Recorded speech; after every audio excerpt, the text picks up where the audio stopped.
প্রিয় শিক্ষার্থীরা, আসসালামু আলাইকুম। সবাইকে রমজান মোবারক। ট্রিপলি পয়েন্টের পক্ষ থেকে আমি আরেকবার স্বাগত জানাচ্ছি। আমি মোহাম্মদ নুরুল আলম। প্রিয় বন্ধুরা, এই করোনা পরিস্থিতিতে তোমরা যে যেখানে থাকো না কেন, আশা করছি সবাই ভালো আছো, সুস্থ আছো। আমিও আছি আলহামদুলিল্লাহ। আজকে আমরা যে বিষয়টি নিয়ে কথা বলবো সেটা হচ্ছে বুয়েটের প্যাটার্ন অনুযায়ী পরীক্ষায় যে ধরনের ম্যাথগুলো আসে সেই ধরনের কিছু ম্যাথকে আমরা সলিউশন করার চেষ্টা করব। প্রিয় বন্ধুরা, বুয়েটে যখন ম্যাথগুলো দেই তখন কিন্তু আহামরি কঠিন কোনো ম্যাথ দেয় না, বাট কিছু কিছু এমন ক্রিটিক্যাল ম্যাথ দেয় যেগুলোকে সলিউশন করার জন্য তোমার বেসিক নলেজটা স্ট্রং থাকা লাগবে। তোমার বেসিক নলেজটা কি পরিমাণে স্ট্রং সেটাই কিন্তু মূলত বুয়েট যাচাই করবে। সেজন্য ছোট ছোট বেসিক জিনিসগুলোকে আমরা কাজে লাগিয়ে অনেকগুলো ম্যাথ সলিউশন করতে পারবো এই আশা করছি। তো প্রিয় বন্ধুরা, আজকে আমরা ট্রান্সফরমারের কিছু ম্যাথ সলিউশন করার চেষ্টা করব। আর তোমরা জানো যে ট্রান্সফরমার একটা মোস্ট ইম্পর্টেন্ট টপিকস যে কোনো পরীক্ষার জন্য এবং বাস্তব জীবনের জন্য। ট্রান্সফরমার থেকে গতানুগতিকভাবে প্রশ্ন এসেই থাকে।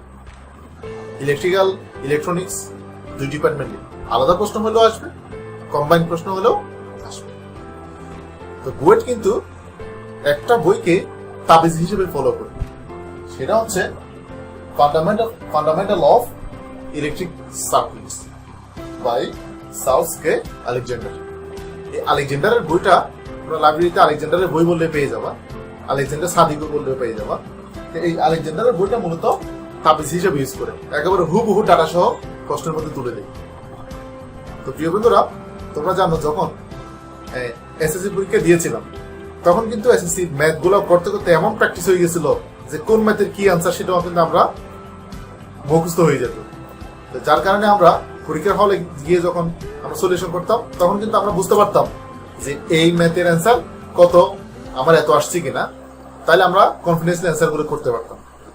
তো ঠিক সেভাবে যদি আমরাও এখানে ম্যাথগুলোর আনসার এমন হয়ে যায় যে কমন পড়ে যায়, তাহলে আমি অঙ্কটা করার পরে ম্যাথের আনসার যেটা আসবে তখন মনে হবে যে না, এটা আমি করছি, এটা ঠিক আছে আমার ম্যাথ। আমি পরীক্ষার হলে বসে বুঝতে পারবো যে আমার ম্যাথটা হয়েছে কিনা। সেজন্য আমরা এই বইটা একটু কালেকশন করে রাখার চেষ্টা করবো। নাহলে পিডিএফ ফাইল আমার ভিডিও ডেসক্রিপশনে দেওয়া থাকবে, তোমরা চেষ্টা করবো ওখান থেকে ডাউনলোড করে নিতে। তো প্রিয় বন্ধুরা, কথা না বাড়িয়ে আমরা পড়াশোনার দিকে চলে যাব।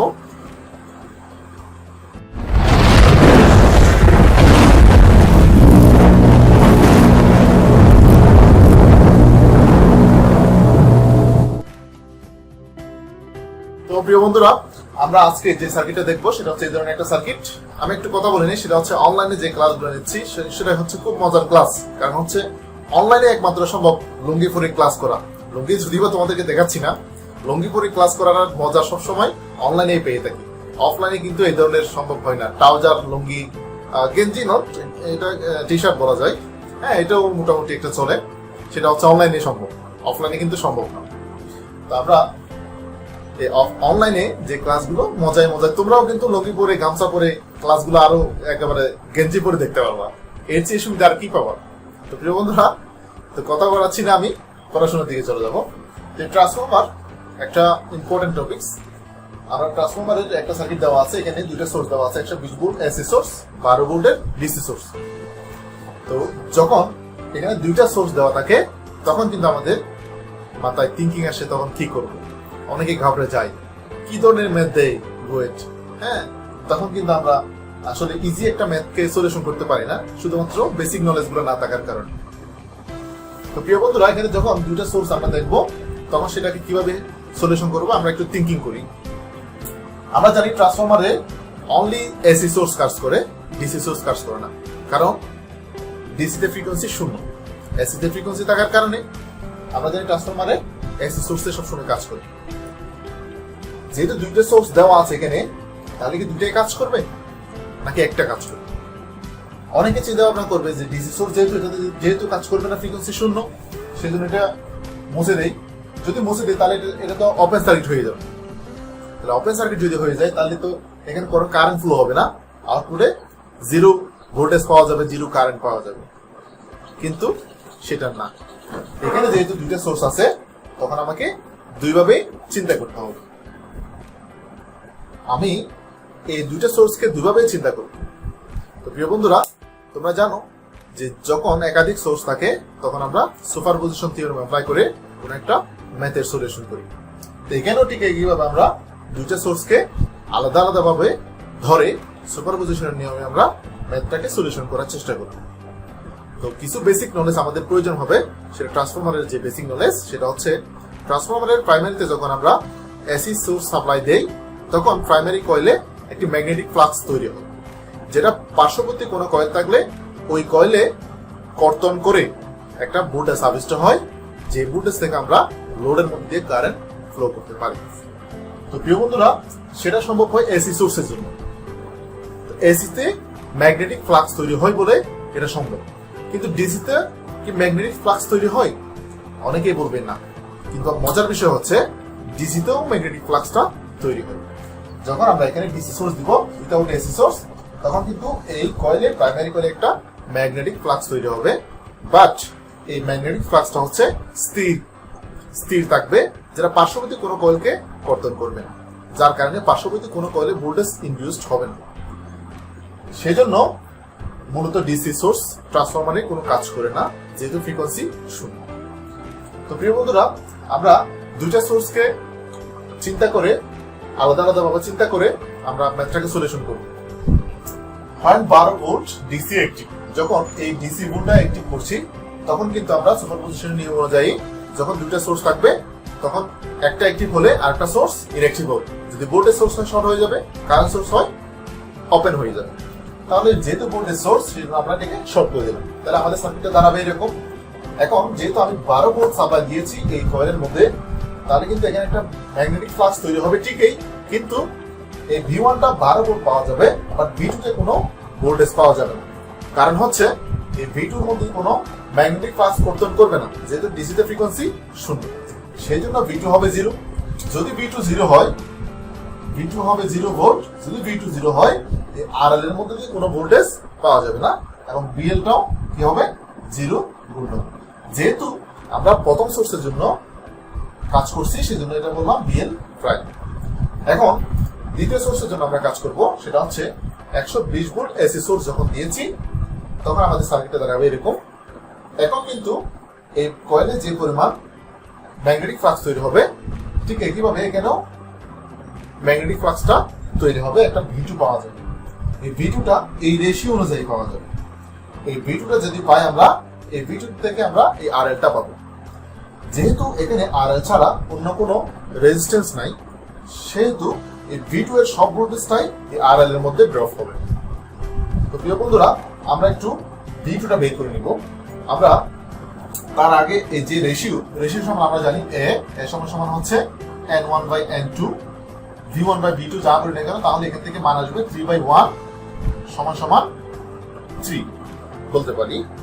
তাহলে আমরা আরেকটা সূত্র জানি ট্রান্সফরমারের ক্ষেত্রে, V1/V2 সমান A, এটা আমরা জানি।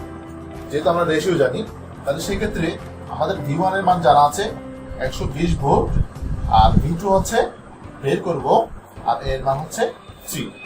সেই ক্ষেত্রে আমাদের মান আসছে V2 সমান 120/3 সমান 40 ভোল্ট। 40 ভোল্টের একটা V2 এর মান পাওয়া যায়। তাহলে কি সেই V2টা এখানে পাওয়া যাবে না? অবশ্যই পাওয়া যাবে। তাহলে এই V2টা হচ্ছে এই RL এর ভোল্টেজ, কিন্তু আমরা এখানে সরাসরি আমরা অ্যান্সারটা লিখতে পারবো না, যেহেতু আমাদের সোর্সটা হচ্ছে এসি, তাহলে এসি ফর্মে আমাকে লিখতে হবে। এটা যদি ডিসি ফর্মে থাকতো তাহলে আমরা এখানে অ্যান্সার বলতে পারতাম। এখন যেহেতু এসি সোর্সের কারণে হবে, আমাদের ভোল্টেজটাও এসি ফর্মে লিখতে হবে। আমরা এসি যে ইকুয়েশন জানি, নরমাল যে ভোল্টেজ ফর্ম, সেটা হচ্ছে V সমান VMX sin ওমেগা টি, সেই অথবা VMX cos ওমেগা টি, যেটাই বলি না কেন, দুইটাতে আমরা ভোল্টেজের ইকুয়েশন পাই। তাহলে সেই ক্ষেত্রে আমাদের যে এখানে ভোল্টেজ আসছে, ভোল্টেজটা হবে 40 cos ওমেগা টি, এটাই হবে আমাদের অ্যান্সার। যেহেতু এখানে ওমেগা টি এর মান নাই, সরাসরি আমরা বসাই দিলাম cos ওমেগা। তো আশা করছি অঙ্কটা খুব ইজিলি তোমরা বুঝতে পারছো? এবং এই ধরনের কোনো ক্রিটিক্যাল ম্যাথ যদি থাকে, জাস্ট একটু থিঙ্কিং করতে হবে। এই থিঙ্কিং করে আমাকে বেসিক নলেজ দিয়ে এই ধরনের ম্যাথগুলো সলিউশন করতে হবে। তো প্রিয় শিক্ষার্থীরা, আমরা আরেকটা অঙ্ক দেখবো। সেটা হচ্ছে এরকম একটা নেটওয়ার্ক দেওয়া আছে। এই নেটওয়ার্ক থেকে আমাকে বলছে find the input impedance for the network. এই নেটওয়ার্কের ইনপুট ইম্পিডেন্স যেটা আছে সেটা আমাকে বের করতে হবে। তো আমরা ইনপুট ইম্পিডেন্স যেটা মূলত আমরা যে ডিসি সার্কিটে আর ইকুইভ্যালেন্ট করেছি, জাস্ট লাইক দিস। এসি সার্কিটের সেই জন্য এটা ইনপুট ইম্পিডেন্স বলছে, ওটা ইনপুট রেজিস্ট্যান্স ছিল। যে রেজিস্ট্যান্স ইকুইভ্যালেন্ট সেটা আমাদের এখানে ইম্পিডেন্স ইকুইভ্যালেন্ট। ইম্পিডেন্স ইকুইভ্যালেন্ট মানটা আমাকে বের করতে হবে। কিন্তু এখানে যে জিনিসটা নতুন করে দেওয়া হয়েছে সেটা ট্রান্সফরমারের একটা ফাংশন দেওয়া হয়েছে, যার কারণে আমাদের তো সার্কিট দেখতে কেমন জানি হিজিবিজি বা অনেক কঠিন মনে হয়। আলটিমেটলি কঠিন মনে হলেও এই সার্কিটটা অনেক সহজ। জাস্ট আমরা একটু ধৈর্য ধরে ভিডিওটা দেখি, তাহলে তোমরা বুঝতে পারবা অঙ্কটা কতই না সহজ। তো প্রিয় শিক্ষার্থীরা, আমরা যখন কোন একটা সার্কিটকে ইকুইভ্যালেন্ট রেজিস্ট্যান্স বের করতে যাই, তখন কিন্তু আমরা যে পাশ থেকে বের করবো তার অপোজিট পাশ থেকে আসি। সেটা আমরা ডিসি সার্কিটে করেছি। ঠিক একইভাবে আমরা যেহেতু এই পাশের ইনপুট ইম্পিডেন্স বের করব, আমাদের আসতে হবে এই পাশ থেকে। এখন এই পাশ থেকে আসতে গেলে দেখা যায় এখানে একটা ট্রান্সফরমার আছে, এখানে একটা ট্রান্সফরমার আছে। ট্রান্সফরমারের ক্ষেত্রে ইনপুট ইম্পিডেন্স, আউটপুট ইম্পিডেন্স যেইগুলো আছে সেগুলোকে আমরা কিন্তু ট্রান্সফার করতে পারি ইনপুট সাইড থেকে আউটপুট সাইডে, আউটপুট সাইড থেকে ইনপুট সাইডে, মানে প্রাইমারি থেকে সেকেন্ডারিতে, সেকেন্ডারি থেকে প্রাইমারিতে আমরা ট্রান্সফার করতে পারি। সেটা আমরা ট্রান্সফরমার যখন করেছি তখন কিন্তু আমরা খুব ইজিলি জানি। তারপর আমি একটু ছোট্ট আর একটু ধারণা দিয়ে দিই। সেটা হচ্ছে, এটা একটা ট্রান্সফরমার যদি হয়, ট্রান্সফরমারের ইনপুট রেজিস্ট্যান্স মানে প্রাইমারি কয়েলের রেজিস্ট্যান্স R1 আর এটা হচ্ছে সেকেন্ডারি কয়েলের রেজিস্ট্যান্স R2। আমি যদি এই R2 কে R1 এ নিয়ে আসতে চাই, তাহলে আমাদের একটা সূত্র মেইনটেইন করতে হবে। সেটা হচ্ছে R1 প্রাইম, বললাম এটাকে R1 প্রাইম, তাহলে R2 a স্কয়ার। এটা হচ্ছে আমাদের আউটপুটের যে সেকেন্ডারিতে যে রেজিস্ট্যান্সটা আছে সেই রেজিস্ট্যান্সকে প্রাইমারিতে নিয়ে আসার সূত্র। ঠিক আছে, কিভাবে যদি x থাকতো তাহলে আমরা x1 বলতাম, তাহলে x1 সমান সমান x2 a স্কয়ার। এভাবে আমরা নিয়ে আসতাম।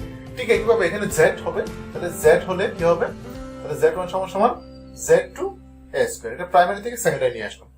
তাহলে এখানে যেহেতু আমরা R2 কে নিয়ে আসতেছি, এখানে যেহেতু R1 একটা আগে থেকে এক্সিস্ট আছে, আমরা এটাকে বললাম R1 প্রাইম। R1 প্রাইম কেন বললাম, যে R2 এর মানটা মূলত আমরা কি করছি, R1 এর রেসপেক্টে বা প্রাইমারির রেসপেক্টে ইকুইভ্যালেন্ট করে এই জায়গায় লেখা হয়েছে। তো এই সূত্রগুলো আমরা আগে থেকেই জানি। এই সূত্রকে কাজে লাগিয়ে আমরা এই সার্কিটটাকে সলিউশন করব। তো প্রিয় শিক্ষার্থীরা, আমরা এই পাশ থেকে আসতে হবে আমাদের। তাহলে আমরা আমাদের যেগুলো ইম্পিডেন্স দেওয়া আছে, এখানে 6 আর -10 এরকম একটা ইম্পিডেন্স দেওয়া আছে, এখানে 24 দেওয়া আছে, এখানে 12 দেওয়া আছে। আমি এটাকে Z1 ধরলাম, এটাকে Z2 ধরলাম, এটাকে Z3 ধরলাম, যাতে আমাদের অঙ্কটা সহজে সলিউশন করতে পারি। এগুলো যেহেতু ইম্পিডেন্স সেজন্য আমি Z বললাম। যদি শুধুমাত্র রেজিস্ট্যান্স থাকতো তাহলে আমি রেজিস্ট্যান্স বলতে পারতাম, R1 R2 বলতে পারতাম। আর যেহেতু এটা এসি সার্কিট সেহেতু আমরা ইম্পিডেন্সই বলবো। তাহলে প্রিয় শিক্ষার্থীরা, এই ইম্পিডেন্সটাকে আমাদের এই পাশে যদি ট্রান্সফার করে নিয়ে আসতে পারি, তাহলে কিন্তু এই ট্রান্সফরমারটা বিলুপ্ত হয়ে যাবে। তাহলে একটা ট্রান্সফরমার বিলুপ্ত হয়ে যাবে। ঠিক একইভাবে এখানে যে ইম্পিডেন্সটা পাওয়া যাবে টোটাল, এটাকে যখন আবার এই পাশে নিয়ে আসবো ট্রান্সফার করে, তখন এটাও বিলুপ্ত হয়ে যাবে। যেমন এই সার্কিটটাকে যখন এই R2 কে যখন R1 নিয়ে আসছি, তখন R1 প্রাইম সমান সমান R2 স্কয়ার। এটার জন্য একটা সার্কিট হবে, সেটা হচ্ছে এরকম। ট্রান্সফরমারটা আর নাই, তাহলে এটা হবে R1, এটা হবে R1 প্রাইম। ট্রান্সফরমারটা কিন্তু কি হয়ে গেছে, বিলুপ্ত হয়ে গেছে। ঠিক একইভাবে আমরা এই ট্রান্সফরমার দুটাকে যদি বিলুপ্ত করতে পারি, তাহলে কিন্তু আমরা ইজিলি Z ইম্পিডেন্স, যে ইনপুট ইম্পিডেন্স Z, সেটা আমরা খুব ইজিলি বের করতে পারবো। তো প্রিয় শিক্ষার্থীরা, আমি এটা আপাতত মুছে দিলাম, যেহেতু আমরা এটা আমাদের ম্যাথের অংশ না, কিন্তু আমরা বেসিক বোঝানোর জন্য এটা একটু নিয়ে আসলাম। তাহলে আমি আর না মোছার আগে আরেকটু জিনিস দেখাই। সেটা হচ্ছে Z ইম্পিডেন্স যখন এখানে পাইলাম Z3, তখন 6 আর -Z, তাহলে আমরা মনে করলাম এই পাশ নাই, শুধুমাত্র এই পাশটা ধরি। এটাই প্রাইমারি ধরলাম, এটা সেকেন্ডারি ধরলাম। তাহলে এই প্রাইমারি এই সেকেন্ডারি ইম্পিডেন্সটাকে যদি আমরা প্রাইমারিতে নিয়ে আসতে চাই, তাহলে সেই ক্ষেত্রে আমরা এই সূত্রটা অ্যাপ্লাই করতে পারি, যেটা Z1 প্রাইম সমান সমান Z2 স্কয়ার, সেটা আমরা ইউজ করতে পারি। তাহলে এখানে আমাদের লাগবে কি, a এর মান লাগবে। আমরা যে এখানে যেহেতু দুইটা a আছে, দুইটা রেশিও আছে, তাহলে আমরা এটাকে ধরলাম a2, এটাকে ধরলাম a1। তাহলে এই a2 সমান সমান কি বলতে পারি, আমরা জানি a সমান সমান যেটা ratio n1/n2, i2 by i1, v1 by v2। তাহলে এখানে n1 আর n2 রেশিও দেওয়া আছে, তাহলে সেটা হচ্ছে n1/n2 সমান সমান 4/1 সমান সমান বলছি 4। তাহলে আমরা নিয়ে আসবো Z2 তে, তার মানে আমাদের এই পাশটা নাই মনে করলাম, শুধুমাত্র এই সার্কিটটাই আমাদের আছে। তাহলে এই জিনিসটাকে যদি আমি এই পাশে নিয়ে আসতে চাই, তাহলে এই ট্রান্সফরমারের সেকেন্ডারি সাইড, ট্রান্সফরমারের প্রাইমারি সাইড, তার মানে ট্রান্সফরমারের সেকেন্ডারিকে প্রাইমারিতে রিপ্লেস করব। সেই ক্ষেত্রে আমাদের যে সূত্র ইউজ করব, এই সূত্রটা আমরা ইউজ করব। তাহলে Z2 যেহেতু আমরা এই পাশে নিয়ে আসতেছি, তাহলে Z2 সমান সমান Z3 স্কয়ার। তাহলে Z3 স্কয়ার মানে এখানে Z যেটা 3 আছে এটা স্কয়ার বললাম, যেহেতু a স্কয়ার সূত্র আছে। তাহলে Z2 সমান সমান Z3 a স্কয়ার। তাহলে Z3 এর মান এটা হচ্ছে 6 - Z10, আর a স্কয়ার এর মান হচ্ছে 4, তাহলে a স্কয়ার এখান থেকে একটা মান পাওয়া যায় 96 - Z160। তাহলে এটা আমাদের Z2। তাহলে এটা Z2 যেটা, সেটা কিন্তু ওখান থেকে আসছে, সেজন্য এটাকে বললাম Z2 প্রাইম, এটাকে বলবো আমরা Z2 প্রাইম। তাহলে এই Z2 প্রাইমটাকে আমরা কি করব, এই দুইটা ইম্পিডেন্স এখানে যে জিনিসটা নিয়ে আসলাম সেটা কিন্তু এটা Z2 প্রাইম। এখানে আগে থেকে একটা রেজিস্ট্যান্স রয়ে গেছে, সেটা আমি এটা দেখালাম, আর এটা হচ্ছে Z2 প্রাইম যেটা আমরা এখন নিয়ে আসলাম। তাহলে আমাদের সার্কিটটা কিন্তু এরকম হবে, এই ট্রান্সফরমারটা বিলুপ্ত হয়ে যাবে। তাহলে দেখো এই যে Z2 প্রাইম আর 24 যে ভ্যালুগুলো আছে, এই ভ্যালুগুলো নিয়ে একটা টোটাল ইম্পিডেন্স পাওয়া যাবে, সেটার নাম দিলাম Z ইনপুট, যে Z ইনপুট 2 প্রাইম। তাহলে Z ইনপুট 2 প্রাইম করে দিলাম, কারণ আমাদের এর আগে Z ইনপুট আছে। এই যেহেতু 2 নম্বর ঘরের মধ্যে আমি সেজন্য 2 দিলাম, যাতে তোমরা বুঝতে সুবিধা হবে। তাহলে সেই ক্ষেত্রে এই মানটাকে আমরা কত হবে সেটা আমরা বের করে নেই। তাহলে Z ইনপুট 2 প্রাইম সমান সমান 24, আর এই Z2 প্রাইমের মান, Z2 প্রাইমের মান এটা আমরা জানি, আর 24 আগে থেকে আছে, এটার সাথে এই মানটা কি করে দিলাম, যোগ করে দিলাম। তাহলে এখান থেকে একটা মান আসবে, সেটা হচ্ছে 120 - Z160 ওহম। তাহলে কিন্তু আমরা এই ধরনের একটা সার্কিট পেয়ে যাই।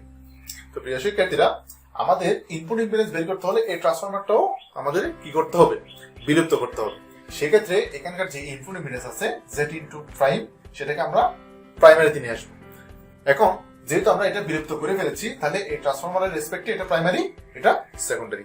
এই সেকেন্ডারি থেকে আমরা প্রাইমারিতে যদি নিয়ে আসতে পারি আগের সূত্রের যে আমরা সূত্র জানি সেই সূত্রের মাধ্যমে, তাহলে কিন্তু আমরা সহজে Z ইনপুট পেয়ে যাব। তাহলে প্রিয় শিক্ষার্থীরা, এই এখানকার যে টোটাল ইম্পিডেন্স আসছে সেটা হচ্ছে আমাদের 120 মানে Z160 ওহম। এখানকার যে রেশিও দেওয়া আছে সেটা হচ্ছে n1/n2, তার মানে 1/5। এখান থেকে একটা ভ্যালু আসে 0.2 রেশিওর মান। তাহলে এই এখান থেকে এই ইম্পিডেন্স যে সেকেন্ডারি ইম্পিডেন্স আছে সেটাকে আমরা প্রাইমারিতে নিয়ে আসবো। সেটা হচ্ছে আমি বললাম Z1, এটাকে বললাম Z2, আর এটাকে বললাম Z1, এটাকে বললাম প্রাইম, এটাকে বললাম প্রাইম। তাহলে এই প্রাইমটা কি করলাম, এই টোটালটাকে এই পাশে যখন নিয়ে আসছি তখন কি আগের সূত্র অনুযায়ী Z2 a স্কয়ার, তার মানে Z input prime 2 a square. তাহলে Z ইনপুট প্রাইম 2 এর মান হচ্ছে এটা, আর a স্কয়ার মান হচ্ছে 0.2 হোল স্কয়ার। এখান থেকে একটা ভ্যালু পাওয়া যায় 4.8 - Z6.4 ওহম। তাহলে এই মানটা আমরা পেয়ে গেলাম। এই মানটা পাওয়ার পরে আমরা কিন্তু এই ট্রান্সফরমারটা বিলুপ্ত করতে পেরেছি। তাহলে এই ট্রান্সফরমারটা যদি বিলুপ্ত করে দেই, তাহলে কিন্তু আমাদের সার্কিটটা হবে এরকম। তাহলে Z ইনপুট প্রাইম যেটা নিয়ে আসলাম আমরা অলরেডি, এটা ট্রান্সফরমারের যে আমাদের প্রাইমারি অংশ আছে এখানে রিপ্লেস করে দিলাম। তাহলে দেখো সার্কিটটা কিন্তু একটা সিরিজ সার্কিটের মতো মনে হয়। আগে থেকে যে ইম্পিডেন্সটা আছে সেটা হচ্ছে 8 আর Z12, আর এখানে যে নতুন ইম্পিডেন্সটা চলে আসবে সেটা হচ্ছে Z ইনপুট প্রাইম। ওকে, তাহলে এটা একটা সিরিজ সার্কিট। তাহলে সিরিজ সার্কিটের ইম্পিডেন্স কি হবে, সবগুলো রেজিস্ট্যান্স বা ইম্পিডেন্স যা আছে সবগুলো যোগফল। তাহলে আগে থেকে যেটা আছে 8 - Z12 প্লাস যেটা নতুন ভাবে আসছে 4.8 - Z6.4, এটাকে আমরা কি করলাম, যোগ করে দিলাম। যোগ করলে এখানে একটা ভ্যালু আসবে 12.8 প্লাস Z5.6 ওহম। তাহলে এটাই আমাদের ইনপুট ইম্পিডেন্স এই সার্কিটের জন্য। তাহলে এই সার্কিটের যে ইকুইভ্যালেন্ট সার্কিটগুলো আমরা খুব সহজে কিন্তু এখানে আঁকতে পারি। অনেকে এই পোলার পরমাণু রেক্টেঙ্গুলার ফ্রন্ট যোগ বিয়োগ করতে কিন্তু অনেকে আমরা আগে থেকে জানি যে রেক্টেঙ্গুলার ফর্ম যদি যোগ করতে হয়, কোনো কিছু যোগ করতে হলে রেক্টেঙ্গুলার ফর্মে নিয়ে যেতে হবে, যোগ বিয়োগ করতে হলে, আবার গুণ ভাগ করতে হলে পোলার ফর্মে নিয়ে যেতে হবে। সেক্ষেত্রে আমরা আগে এরকম করেছিলাম, কিন্তু আসলে জিনিসটা এরকম না। জিনিসটা আমরা ক্যালকুলেটরের সাহায্যে যখন কমপ্লেক্স ফর্মে অঙ্ক করব তখন কিন্তু যোগ বিয়োগ গুণ ভাগ সব এক লাইনই করতে পারবো। তো সুতরাং তোমরা যেটা করবা, এখানে পোলার ফর্ম রেক্টেঙ্গুলার ফর্ম কোথাও নেওয়ার দরকার নেই, যেটা যেভাবে আছে সেভাবে ইনপুট করে কমপ্লেক্স ফর্মে আমরা ক্যালকুলেটরে বের করতে পারবো। তোমরা সেভাবে শেখার চেষ্টা করবা। আর যাদের এটা নিয়ে সমস্যা, কমপ্লেক্স ফর্ম থেকে পোলার ফর্ম বা কিভাবে যোগ বিয়োগ করতে হয় জানো না, তারা আমার ইনবক্সে অথবা আমার ভিডিও ডেসক্রিপশনে কমেন্টে তোমরা কমেন্ট করবে, আমি এর জন্য আরেকটা নতুন ভিডিও তোমাদের জন্য করার চেষ্টা করব। তো প্রিয় শিক্ষার্থীরা, আশা করছি এই জেড ইনপুটটা তোমরা ইজিলি বুঝতে পারছো এবং ট্রান্সফরমারের যে রেশিও বের করে কিভাবে ইনপুট ট্রান্সফরমার সেকেন্ডারি থেকে প্রাইমারি নিয়ে আসতে হয় তোমরা সহজেই বুঝতে পারছো। তো প্রিয় শিক্ষার্থীরা, আজকে যারা লুঙ্গি পরে গামছা পরে আমার এই ক্লাসটা তোমরা উপভোগ করছো, আশা করছি তোমাদের ভালো লাগছে। তোমরা যদি এই ক্লাসটা উপভোগ করে থাকো, তোমাদের যদি ভালো লাগে থাকে, তাহলে কিন্তু তোমাদের বন্ধুরাও যাতে এই ধরনের ভিডিও দেখে দেখে উপকৃত হয়, পরবর্তী ভিডিও যাতে পাওয়া যায়, সেই জন্য তোমরা চ্যানেলটি সাবস্ক্রাইব করবে এবং লাইক কমেন্ট শেয়ার দিয়ে আমাকে উৎসাহিত করবে। আর যদি লাইক কমেন্ট শেয়ার না করো তাহলে কি হবে? উপরে আল্লাহ তোমার কাছে বিচার দিল।